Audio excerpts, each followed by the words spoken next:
살아계신 하나님의 음성으로 들으시기를 바랍니다. 같이 읽겠습니다. 예수께서 일어나사 거기를 떠나 두로 지방으로 가서 한 집에 들어가 아무도 모르게 하시려 하나 숨길 수 없더라. 이에 더러운 귀신 들린 어린 딸을 둔 한 여자가 예수의 소문을 듣고 곧 와서 그 발 아래 엎드리니 그 여자는 헬라인이요 수로보니게 족속이라. 자기 딸에게서 귀신 쫓아내 주시기를 간구하거늘 예수께서 이르시되 자녀로 먼저 배불리 먹게 할지니 자녀의 떡을 취하여 개들에게 던짐이 마땅치 아니하니라. 여자가 대답하여 이르되 주여 올소이다마는 산 아래 개들도 아이들이 먹던 부스러기를 먹나이다. 예수께서 이르시되 이 말을 하였으니 돌아가라 귀신이 내 딸에게서 나갔느니라 하시매 여자가 집에 돌아가 본즉 아이가 침상에 누웠고 귀신이 나갔더라. 아멘. 여러분 가정은 평안하십니까? 혹시 자녀들 때문에 걱정되는 일은 없습니까? 가정이라고 하는 것은 원래 행복의 보금자리여야 하는데 바다의 파도처럼 늘 가정이 위태롭기만 합니다.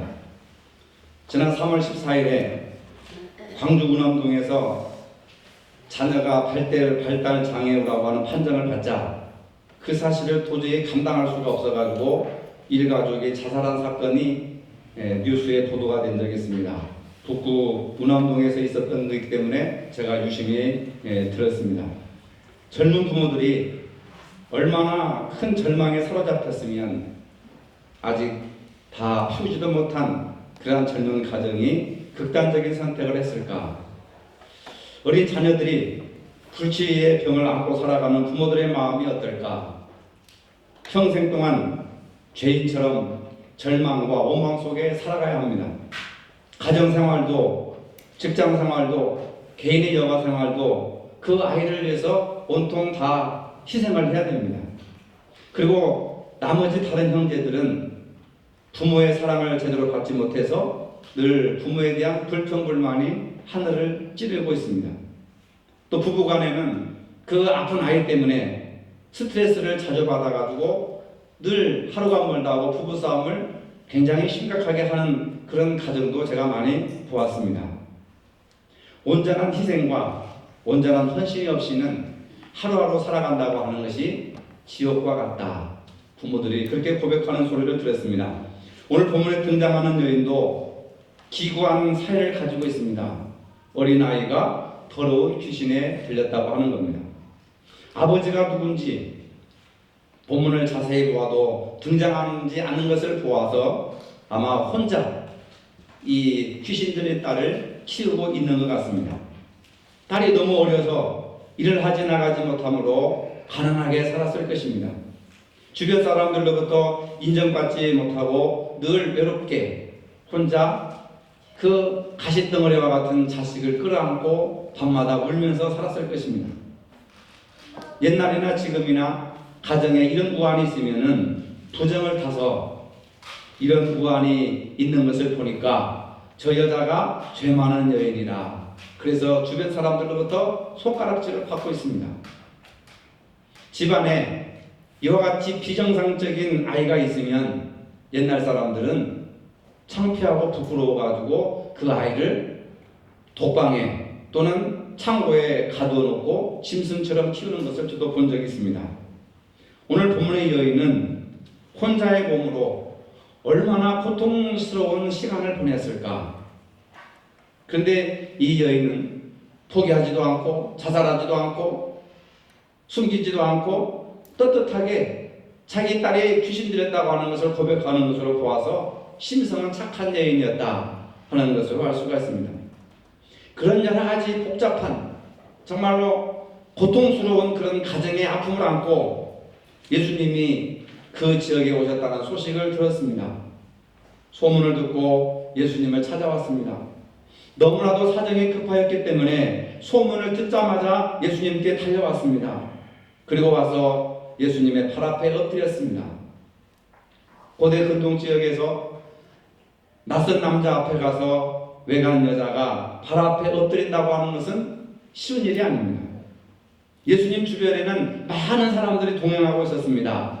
당시 상황으로 여자와 아이들은 사람 취급을 받지 못했습니다. 그래서 숫자에도 기록되지 못했고 족보에도 여자의 이름은 기록되지 못했던 그런 사회였습니다. 그리고 예수님 주변에 수많은 사람들이 몰려들어 있었습니다. 그런 여러 가지 당시에 전통적인 통례를 깨고 이 여인은 예수님 앞에 나아갔습니다. 발 아래 엎드렸습니다.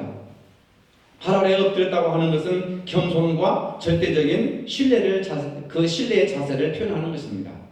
여러분, 이방 여인이었지만은 낯선 남자 예수님 앞에 어떤 자세를 취해야 되는가? 오늘 우리가 예수님을 만나러 나왔고 예수님께 예배드리러 나왔으면 예수님 앞에 어떤 자세를 취해야 되는가? 여러분, 이 시간에 예배하는 여러분들은 예수님의 발 앞에 엎드린다고 하는 겸손의 모습, 믿음의 모습을 가지고 예배에 동참하시기를 바랍니다. 시장에 구경 가는 것이나 극장에 구경 가는 것이나 설교 들으러 가는 것이나 그래서 한국 사람들은 예배를 보러 간다 이렇게 얘기를 해요. 그러니까 여러분들은 예배만 보고 그냥 가는 거예요. 예배를 본다고 하는 것은 여러분들의 겸손과 여러분들의 믿음이 동반되지 않는 그 예배는 그냥 쇼핑하러 가는 거, 장 보러 가는 거, 그 의미밖에 되지 않는다고 하는 겁니다. 그러나 예배라고 하는 것은 하나님을 만나고 예수를 만난다고 하는 것은 구체적인 인격적인 부딪힘이 있어야 되고 인격적인 감동이 있어야 되고 인격적인 감화감동, 변화 역사가 일어나야 그게 진정한 예배라고 하는 겁니다. 그 여인의 딸은 지금 몹쓸, 성경에 보면 더러운 귀신에 들렸다고 하는 겁니다. 여러분, 더러운 귀신이 들렸는데 그 아이가 깨끗하게 잘 자랐겠습니까? 네? 상상을 해보세요. 얼마나 더러운 짓을 했으면, 그리고 얼마나 더러운 환경에 살았으면 본문은 더러운 귀신이라고 표현을 했겠느냐. 저도 목회를 하면서 귀신 들린 사람들을 많이 상대해봤습니다. 나이 드신 분에서부터 젊은 어린 아이들까지 정말로 귀신이 들은 사람들이 있어요. 이 병은 육체적 압박과 두려움을 동반하는 심한 정신적인 질환입니다. 따라서 그러한 딸을 두고 있던 그 여인의 한숨과 눈물, 그리고 고통은 이루 말할 수 없이 우리가 상상하지 못하는 큰 고통과 어려움을 가지고 있었다고 하는 겁니다. 여러분 생각해 보십시오. 여러분 가정에 초등학생 딸이 또는 초등학생 자녀가 아들이 정신적으로 미친 자녀가 있다고 한다면 여러분 어떻게 하시겠습니까? 정신병원에 보낸다든지 아니면 정신요양원에 보내서 독방에서 감금을 하고 약 먹고 맨날 자고 밥 먹고 약 먹고 자고 그러다가 사람이 바보가 되어서 온 경우도 저도 2번인가 봤습니다. 생각하기 싫은 끔찍한 일이죠. 지금 예수님의 발 앞에 엎드린 이 여인은 누구인가? 본문은 이 여인이 헬라인이면서 수로보니게 여인이라고 소개하고 있습니다. 한마디로 유대인이 아닌 이방 여인이요 저 시골 여자라고 하는 겁니다. 당시 이방인들은 유대인들에게 심한 적대감을 가지고 있었습니다. 그래서 유대인들은 이방인들을 상종도 하지 않아요. 사람 취급을 하지 않습니다. 바로 그런 컴플렉스를 가진 이 여인이 감히 예수님께 나와서 간구를 하고 있습니다. 뭐라고 간구했습니까? 자기 딸에게서 귀신 쫓아내 주시기를 간구하거늘 내 딸이 귀신 들렸는데 더러운 귀신이 들렸는데 내 딸을 고쳐주시기를 바랍니다. 왜 이 여인은 예수님에게 달려와서 자기 딸의 귀신을 쫓아내 주시기를 바라고 있는 것일까? 왜 그랬을까? 이 여인이 예수를 만나본 적이 있을까? 교회를 다닌 적이 있을까? 예수를 믿은 적이 있을까? 전혀 그런 게 없습니다. 단지 소문을 듣고 달려왔다는 거죠. 처음 소문을 듣고 달려온 여인이었습니다. 예수님을 만나본 적도 없고 자기가 믿어본 적도 없고 그냥 소문으로 예수님의 소식을 들었다고 하는 겁니다. 어떤 소문을 들었겠습니까? 예수님이 바다위를 걸으셨다. 오병의 기적으로 5,000명을 먹이고 12광주를 남기셨다. 죽은 나사로를 살리셨다. 죽은 병자를 고치셨다. 귀신을 쫓아냈다. 이런 소문이 사람들의 입에서 입으로 바람결처럼 이 여인의 귀에까지 들려왔다고 하는 겁니다. 갈릴리 지역에서부터 일어난 예수님의 기적과 표적이 사람들의 입에서 입으로 저 시골 수로보니게 지방까지 입에서 입으로 바람결처럼 전해졌을 것입니다. 이 소문을 들을 때마다 시도 때도 없이 괴성을 지르고 자기 몸을 핥히고 찢고 옷을 찢고 온갖 이상한 짓을 하는 그 딸을 보면서 예수님께 고쳐달라고 하는 그런 생각이 들지 않았을까 하는 거예요. 중요한 것은 뭐냐면 예수님의 갈릴리 사역에서 놀라운 일을 행하신 그 소문이 사람들의 입에서 입으로 예수님의 기적과 표적과 능력이 전해졌다고 하는 겁니다. 여러분, 지난 한 주간 동안 여러분들 사시면서 교회 일이든지 가정 일이든지 직장 일이든지 인간관계 속에서의 벌어진 일들이든지 여러분들은 어떤 소문들을 많이 얘기했습니까? 어떤 이야기들을 많이 했습니까? 나를 통해서 다른 사람들에게 무슨 소식이 전해졌겠습니까? 대통령을 욕하고 정부를 비판하고 교회를 욕하고 목사를 욕하고 이런 얘기들을 여러분 소문을 많이 듣셨습니까? 기적이 일어나지 않습니다. 여러분. 한번 생각해 봅시다. 내 입에서 일주일 동안 무슨 소문이 나갔는가? 예수님의 소문이 나갔는가? 하나님의 소문이 나갔는가? 성경에 대한 소문이 나갔는가? 어떤 사람을 칭찬하는 소문이 나갔는가? 오늘 우리 믿음이라고 하는 것은 교회만 왔다 갔다 하는 것으로 믿음이 끝나는 걸로 아는데 여러분 말씀을 구체적으로 한번 분석을 해봅시다. 이 여자는 한 사람을 예수님을 만난 적도 없습니다. 단지 동네 사람들로부터 외부 사람들로부터 예수님이 바다위를 걸으셨다, 병든 자를 치료하셨다, 오병이의 기적을 베푸셨다, 예수님에 대한 능력과 하나님의 아들이신 그 소식이 사람들의 귀에서 들려졌고 마침내 자기의 형편을 보니까 자기 딸을 보니까 사람 같지도 않고 짐승 같은 첫 딸을 보니까 예수님이라면 내 딸을 고칠 수 있다고 하는 그런 믿음이 생기지 않았겠느냐. 우리가 무심코 하는 말 한마디에 그 사람이 살기도 하고 죽기도 한다는 말입니다.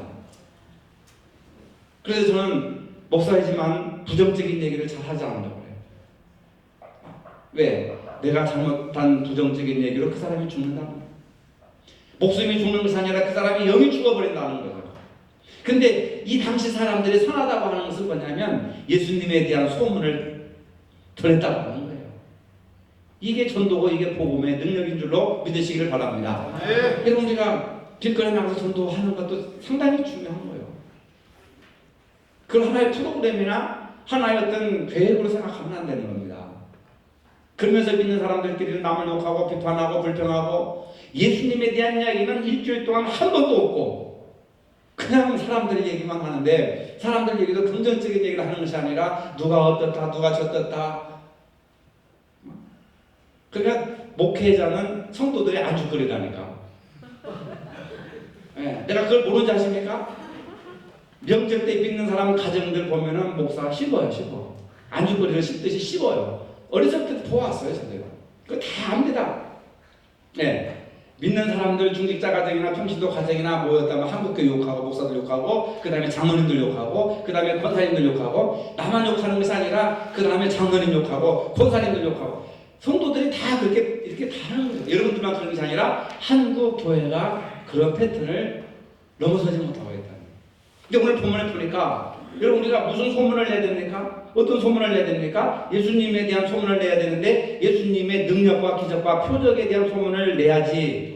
그걸 바람결에 듣고 이 사람이 예수님을 찾아오는 거예요. 믿으시면 아멘하시기 바랍니다. 여러분들 세상교회에 대한 긍정적인 얘기를 하고 은혜스러운 얘기를 하고 목사에 대한 긍정적이고 은혜스러운 얘기를 해야 그 소식을 사람들의 바람결에 듣고 찾아온다니까요. 거기서 역사와 기적과 능력이 일어나는 거예요.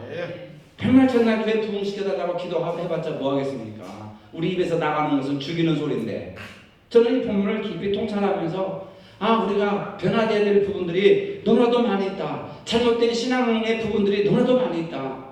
교회 안에서는 거룩한 신앙처럼 신앙생활하는데 집에 가서 직장에 가서는 거룩한 면이 싹 없어지는 거예요. 입에서는 예수 그리스도가 없어지는 거예요. 찬송이 없어지는 거예요. 기도가 없어지는 거예요.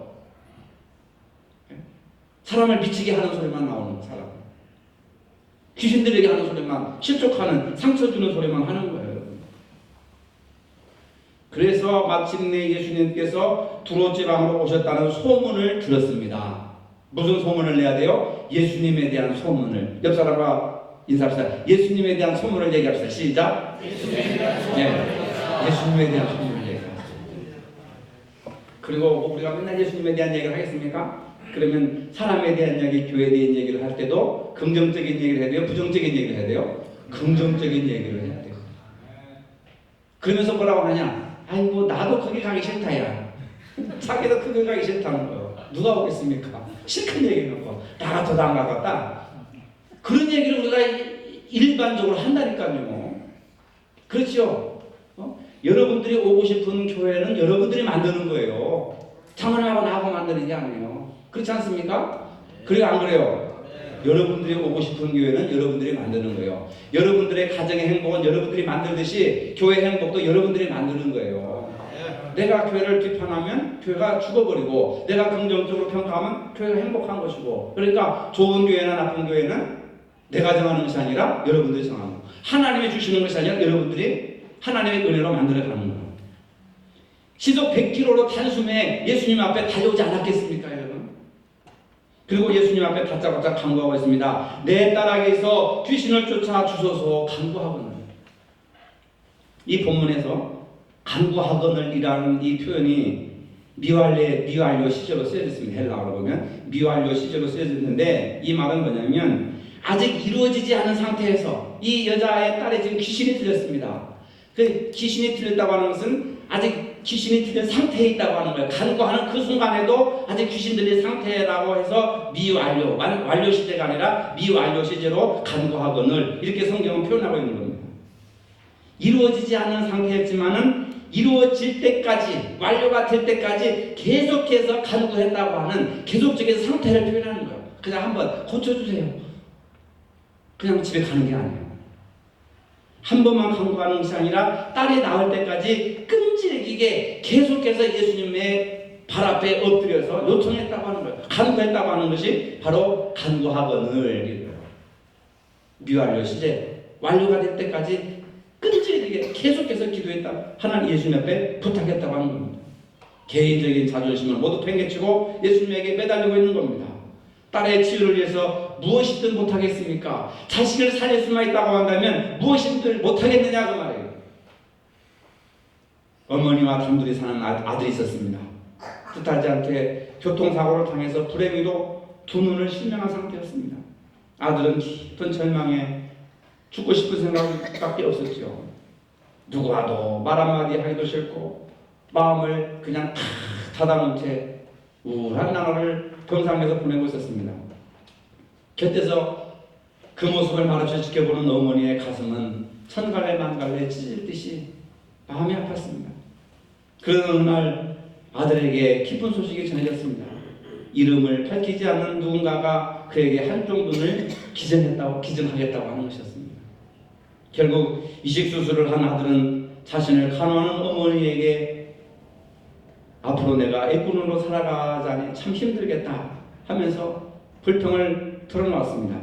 하지만 어머니는 아들의 말을 묵묵히 듣고만 있었습니다. 드디어 아들이 눈에서 붕대를 털게 됐습니다.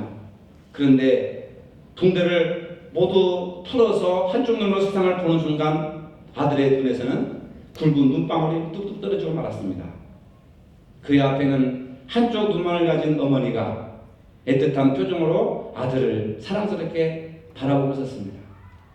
두 눈을 다 주고 싶었다. 하지만 이러면 내가 침이 될 것 같아가지고 평생 나한테 침이 될 것 같아가지고 한쪽 눈만 너에게 준다. 어머니는 끝내 말을 잊지 못하고 눈물을 흘리셨습니다. 두 눈이라도 다 주고 싶지만은 내가 평생 나한테 무거운 부담을 가질 것 같아가지고 한쪽 눈만을 줬다. 이것이 자식을 향한 어머니의 애틋한 마음입니다. 자식을 향한 어머니의 마음은 생명도 다 주고 싶은 마음. 그러나 평생 자식이 부모에 대한 부담감을 가질 것 같아가지고 한쪽 눈만 너에게 준다. 여러분, 부모의 사랑을 한시도 잊지 마시기를 바랍니다. 27절에 보니까 예수께서 이런 말씀을 하십니다. 예수께서 이르시되 자녀로 먼저 배불리 먹게 할지니 자녀의 떡을 취하여 개들에게 던짐이 마땅치 아니하니라. 동문서답과 같은 얘기를 합니다. 이 말은 개취급을 당하는 이방인보다는 유대인 환자를 먼저 돌봐줘야 된다는 그런 말이에요. 이 본문을 잘못 이해하면 예수님을 오해할 수도 있습니다. 자녀의 떡을 취하여 개들에게 던짐이 마땅치 아니하니라. 그리고 자녀로 먼저 배불리 먹게 할지니 유대인을 먼저 도쳐준 다음에 개취급을 당하는 너를 내가 돌아볼 수도 볼지 안 볼지 모르겠다. 이런 애매모호한 얘기를 하는 겁니다. 자녀의 떡을 취하여 개들에게 던짐이 마땅치 아니하니라. 그 말이에요. 개라는 말은 유대인들이 이방인들을 경멸할 때 쓰는 상징적인 용어였습니다. 여러분, 예나 지금이나 개라고 하는 것은 비천하고 속된 용어입니다. 이방인 더구나 여자들은 당시 사람들로부터 개와 같은 취급을 당하고 있었습니다. 자존심 상하는 말입니다. 보통 사람들은 이런 취급을 받으면 화가 나가지고 멱살을 잡든지 아니면 그냥 포기하고 돌아가든지 할 것입니다. 사람에게 있어서 가장 기분 나쁜 욕은 짐승과 비교해서 욕을 하는 것입니다. 아니, 못 고치면 말지, 안 고쳐주면 말지, 나한테 개 취급을 하니 얼마나 기분 나쁘겠어요. 여러분 같으면 기분 나쁘지 않겠습니까? 그런데 중요한 것은 뭐냐면 예수님께서 이런 말씀을 하신 것은 그 여인을 무시해서가 아닙니다. 본문을 잘못 읽으면 예수님도 별거 없네. 이방 여자한테 개 취급을 하고 있으니 예수님을 믿을 게 뭐가 있어. 이런 얘기가 아니라 그 여인을 무시해서가 아니라 당시 사람들의 상황을 빗대어서 하신 말씀입니다. 예수님은 이미 이 여인을 마음속으로 불쌍히 여기신 마음을 가지고 있었어요. 이 말은 뭐냐? 사람들이, 유대인들이 이방인을 개 취급하는데 어찌 내 딸을 나에게 와서 고쳐달라고 하느냐? 나도 유대인이다. 유대인들이 이방인 여자들을 개 취급을 하는데 어찌 와서 나한테 내 딸을 고쳐달라고 하느냐? 하시면서 이 여인의 믿음이 얼마나 크신지 보시려고 하는 의도가 있었다는 말이에요. 그런데 이 여자는 예수님이 하신 이 말씀에서 상처를 받았습니까? 안 받았습니까? 상처를 받지 않았어요. 여러분, 사람들과 대화 속에서 가장 큰 것은 상처받는 거잖아요. 남편한테 상처받고, 아내한테 상처받고, 자식들한테 상처받고, 친구들한테 상처받고, 교인들한테 상처받고. 근데 중요한 것은 뭐냐면 사랑하는 마음이 있으면 무슨 말을 하든지 상처가 안 된다. 그렇죠? 내 마음속에 사랑이 없으니까 상처가 되고 오해가 되는 거예요. 그러니까 중요한 것은 뭐냐면 오해를 풀려고 노력하는 것이 아니라 사랑으로 회복되는 거예요. 이 여자는 예수님이라고 한다면 자신의 문제를 해결해 줄 수 있는 분이라고 하는 믿음이 있었기 때문에 예수님이 개 취급을 하는 것 같은 말을 하여도 이 여자는 상처를 받지 않아요. 만약에 목회자가 설교석상에서 여러분들은 이런 표현을 한다면 그냥 우리 다 갑시다 하고 다 집에 갈까? 점심을 안 드시고 상처가 돼가지고 그리고 일주일 동안 내내 막 상처받은 이야기들을 주고받을 거예요. 중요한 것은 뭡니까? 사랑하면 상처가 생기지 않는다. 사랑이 없으니까 부부간에도 교인들 간에도 상처가 생기고 오해가 생긴다. 그러니까 내가 어떤 사람이 말하는 것에 대해서 오해가 생기고 서운하다면 나의 사랑을 회복시키기를 먼저 우선적으로 해야 된다는 말입니다. 교회를 사랑하는 마음, 말씀을 사랑하는 마음, 내 영혼을 사랑하는 마음, 사랑을 먼저 회복해야 된다는 말이에요. 보세요, 제 말이 틀렸나? 28절에 보니까 여인이 대답하여 이르되 주여 옳소이다. 유대인들이 나를 개 취급을 당하는 것이 옳습니다.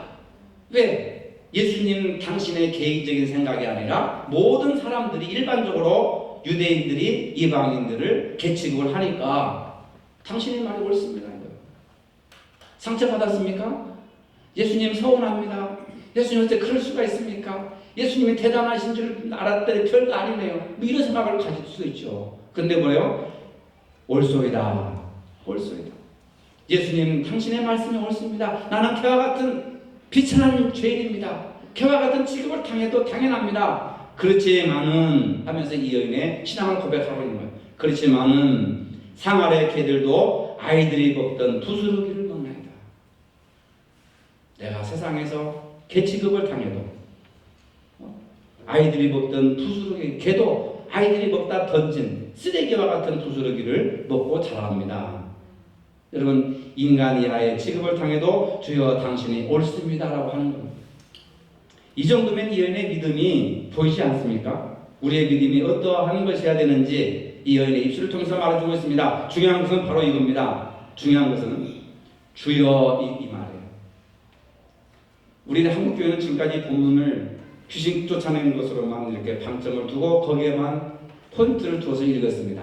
근데 마가라고 하는 기자는 예수님이 귀신을 쫓아냈다고 하는 이것도 증거하는 것이 중요한 것이지만은 이 수로보니게 여인이 예수님을 주로 고백하고 있다고 하는 이 사실을 이야기하는 거예요. 관점을 약간 다르게 이야기하는 것이 이게 마가의 신학이라고 하는 겁니다.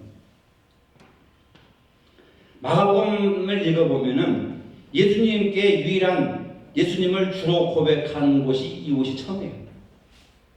1장에서 7장 쭉 읽어보세요. 예수님을 주로 고백한 것이 단 한 번도 없습니다. 다만 이 여인의 이방 여인의 이 입에서 예수님은 주인이십니다. 예수님은 주이십니다. 퀴리오스라고 하는 말이 선포되고 있는 거예요. 감동이 안 옵니까? 이건 엄청난 사건이에요. 유대인들도 당시 유대인들도 예수님을 주님으로 인정하지 않습니다. 고백하지 않습니다. 그냥 랍비나 율법을 가르치는 선생님이나 아니면 선자 중에 하나일 것이다. 예수님을 주인으로 구세주로 구원자로 인정을 하지 않습니다. 근데 본문에서 이 여자가 유일하게 유대인 여자도 아니에요. 제자들도 아닙니다. 이방인 수로보니게 하찮게 든 시골 여자가 와가지고 예수님 앞에 엎드려 간구하면서 주여 올소이다. 예수님을 나의 주인으로 고백하는 거예요. 여러분 믿는다고 하는 것은 예수님을 나의 구원자로 나의 구세주로 나의 그리스도로 인정하는 것이 믿음인 줄로 믿으시기를 바랍니다. 아멘. 믿는 자는 믿는다고 하는 것은 곧 그 이름을 믿는 거예요. 영접하는 자 곧 그 이름을 믿는 자는 하나님의 자녀가 되는 권세를 주셨으니 요한복음 1장 12절에 영접하는 자 곧 그 이름이 뭡니까? 주님은 나의 그리스도가 되시고 주님은 나의 주님이 되시고 주님은 나의 구세주가 되신다고 하는 것을 믿는 겁니다. 여러분 오늘 예수님을 나의 주님으로 인정하고 있습니까? 주여 올소이다마는 상아래 개들도 아이들이 먹던 두소리기를 먹나이다. 여러분 이 본문을 통해서 이 여자의 입을 통해서 예수님이 구세주가 되고 주님이 되고 이 사건을 바탕으로 해가지고 마가복음 8장에 예수님이 예루살렘으로 올라가는 거예요. 이 여인의 신앙을 기점으로 해서 예루살렘에 올라가서 뭐합니까? 십자가를 지시는 거예요. 우리 인간을 구원하시기 위한 구원의 성업을 출발하는 시발점이 바로 이 우리 본문에 읽은 이 마가복음 여기에서부터 시작된다고 하는 거예요. 마가는 바로 이 사실을 증거하려고 하는 거예요. 말이라고 하는 것은 그 사람의 생각의 밖으로 나오는 것입니다. 믿음 있는 말 한마디 천냥빛보다 더 큰 복을 받을 수가 있습니다. 우리는 어떤 말을 하느냐에 따라서 화를 불러오기도 하고 복을 불러오기도 하는 겁니다. 말실수를 적게 하는 방법 중에 폭탄 선언은 제발 참아라라고 하는 부분이 있더라고요. 제가 보니까 사람들은 툭하면 우리 헤어지자, 이혼하자, 죽어버리고 싶다, 또는 죽여버리고 싶다, 사표내야지, 내가 이 교회를 그만둬야지, 떠나야지, 극단적인 말을 많이 한다는 거예요.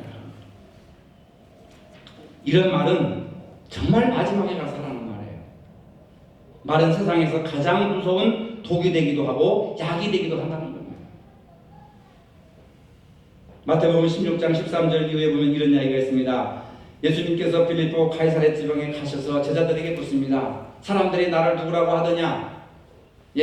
어떤 사람은 세례 요한이라고 하고 어떤 사람은 엘리야라고 하고 어떤 사람들은 예레미야나 선자 중에 하나라고 합니다. 예수님을 주인으로 고백하지 않는다는 거예요. 예수님을 주인으로 주로 인정하지 않는다는 겁니다. 근데 예수님께서 그러면 너희는 나를 누구라고 하느냐? 시몬 베드로가 주는 그리스도시오 살아계신 하나님의 아들이십니다.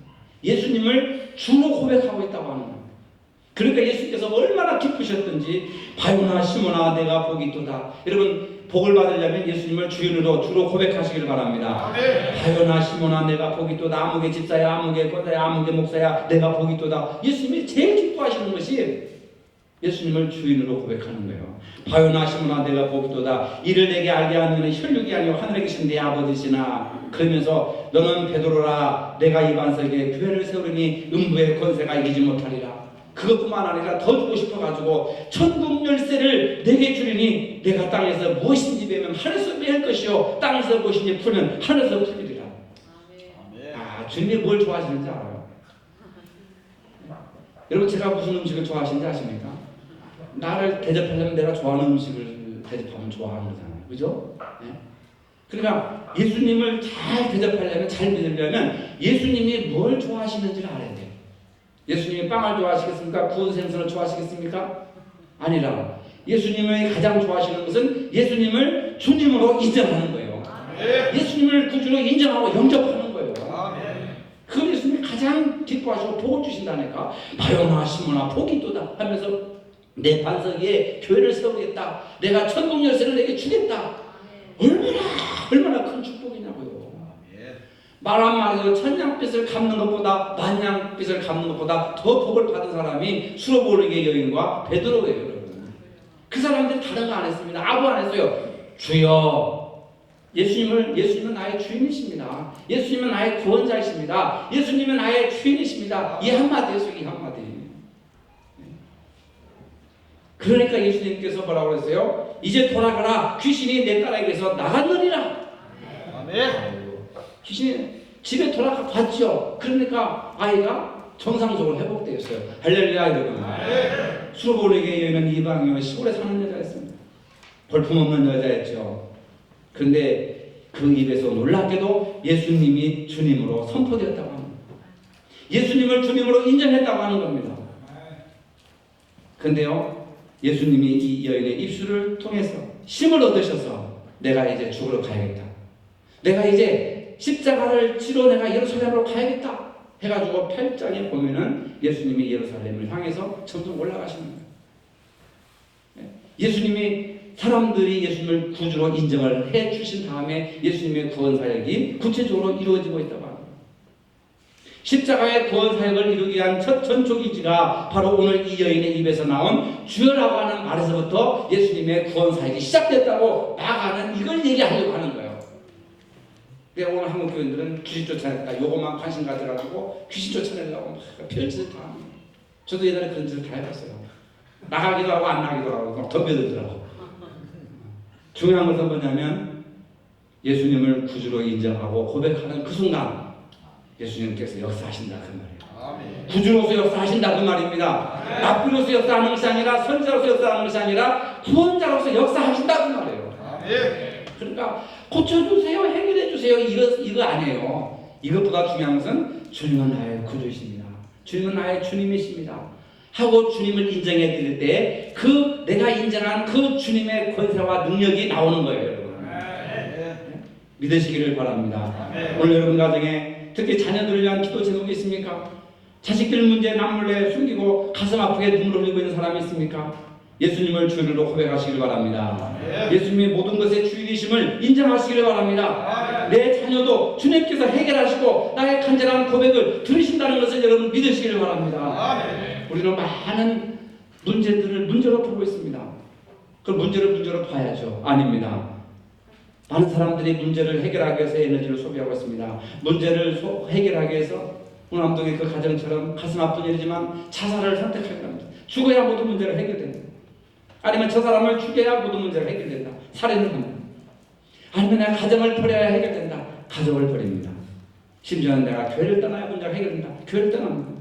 그래야 문제가 해결된다고 믿기 때문입니다. 여러분 그렇다고 해서 본질적인 문제가 해결되었습니까? 아니었습니다.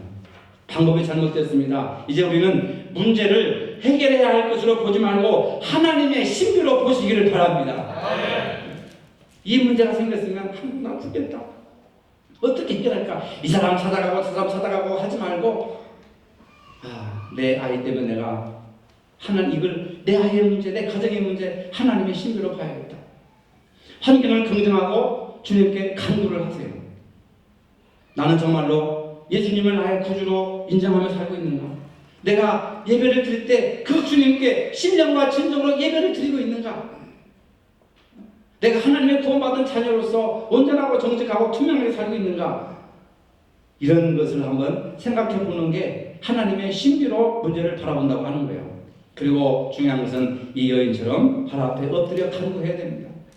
그럴 때 주님께서 개입하신다고 하는 사실입니다. 이 여인은 구질구질한 문제를 단 한 방으로 날려버린 사람이에요. 쿨한 여자입니다, 여러분. 바로 예수님을 자신의 주님으로 인정했다고 하는 사실입니다. 오늘 주님을 내 삶의 주인으로 고백하고 인정하시길 바랍니다. 주님께서 우리의 삶에 개입하시고 가정에 개입하시고 교회에 개입하시고 내 자녀들에게 개입하셔서 한 방에 날려버리신다는 믿음을 소유하시기를 주의 이름으로 축원합니다. 주님, 우리의 자녀 문제로 고민하고 속상할 때가 얼마나 많은지 모릅니다. 문제를 내가 풀 수 있는 것이 아니라 하나님의 신비로 볼 수 있는 믿음의 눈을 열어 주시옵소서. 그리고 소로보니게 여인처럼, 그리고 그의 고백처럼 이제는 예수님을 나의 주님으로 모시고 그 고백을 들으신 예수님께서 예루살렘을 향하여 구원 사역을 이루셨습니다. 오늘 우리의 믿음의 고백을 통하여 주님이 구주이시며 구주의 능력과 권세를 체험할 수 있는 믿음을 갖게 하여 주시옵소서. 예수님의 이름으로 기도합니다. 아멘.